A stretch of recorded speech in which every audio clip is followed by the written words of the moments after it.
તો આજે એડવાન્સ જાવાની અંદર આપણે આગળ વધીએ અને આપણે આજે જોવાનું છે without synchronisation.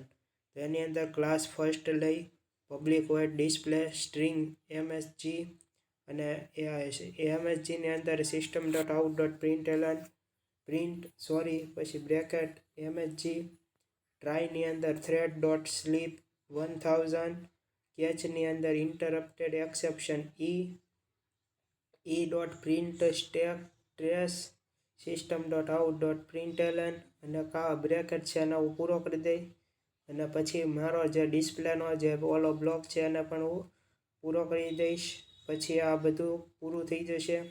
Class second extends thread string MSG first OBJ public second first OP string STR OBJ equal OP MSG equal STR. પછી સ્ટાર્ટ મેથડ વાયસતે કોલ કરી દઉં છું એટલે મારે ત્યાં જઈને સ્ટાર્ટ કરવાની જરૂર નહીં. હવે આપણે જોઈએ તો પબ્લિક વોઇડ રન સિન્ક્રોનાઇઝડ ઓબીજે અને OBJ dot display MSG.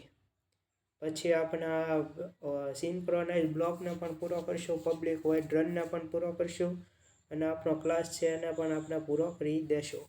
Class test synchrony અંદર public static void main string ARGS એની અંદર first F1 equal new first second S2 equal new second F1 Mahadev second S3 equal new second. એની અંદર પણ આપણે argument મોકલશું F1 Mahakal second S4 equal new second F1 Shambhu.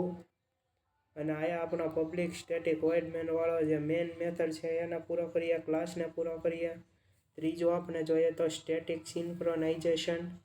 It is use to synchronized static methods. આ આપણને શેમાં use કરવામાં મદદ કરે છે? સ્ટેટિક મેથડને સિન્ક્રોનાઇઝ કરવાની અંદર મદદ કરે છે. In this case the lock is placed on the class object.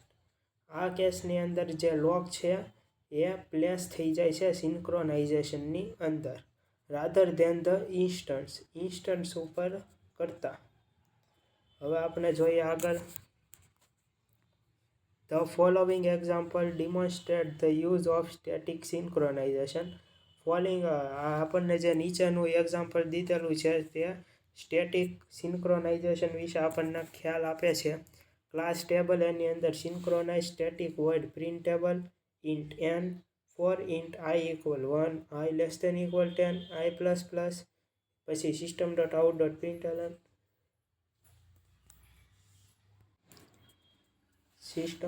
Dot println પછી n plus into plus I plus equal plus n into I try અને કેચ એક્સેપ્શન એને મેં હેન્ડલ કરેલું છે.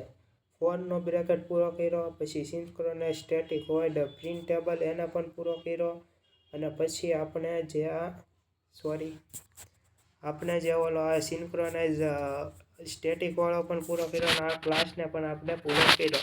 હવે નવો ક્લાસ છે આપણો class task 1 extends thread public void run table dot printable. જે મેં મેથડ કરેલી છે મારા આ ક્લાસની ટેબલવાળા એની જે આ પ્રિન્ટેબલ છે એને હું ડાયરેક્ટ કોલ કરી શકું કારણ કે તે મારી સ્ટેટિક મેથડ છે.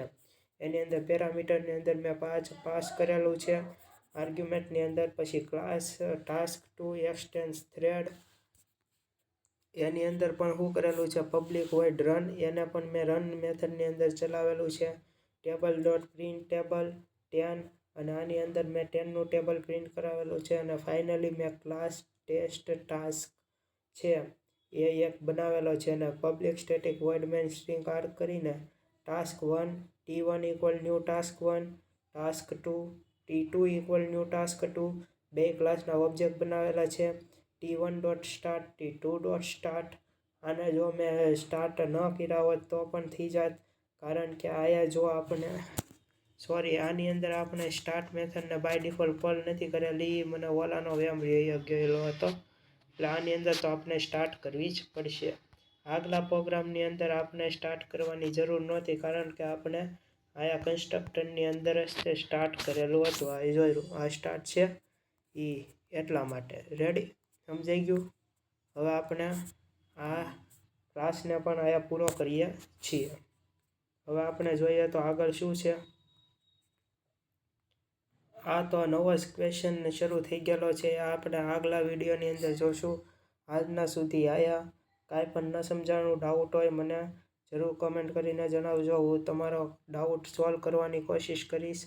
તો ત્યાં સુધી તમને બધાને મહાદેવ. શીખતા રહો, જાણતા રહો, આગળ વધતા રહો, ભવિષ્યમાં નામ રોશન કરો. મહાદેવ.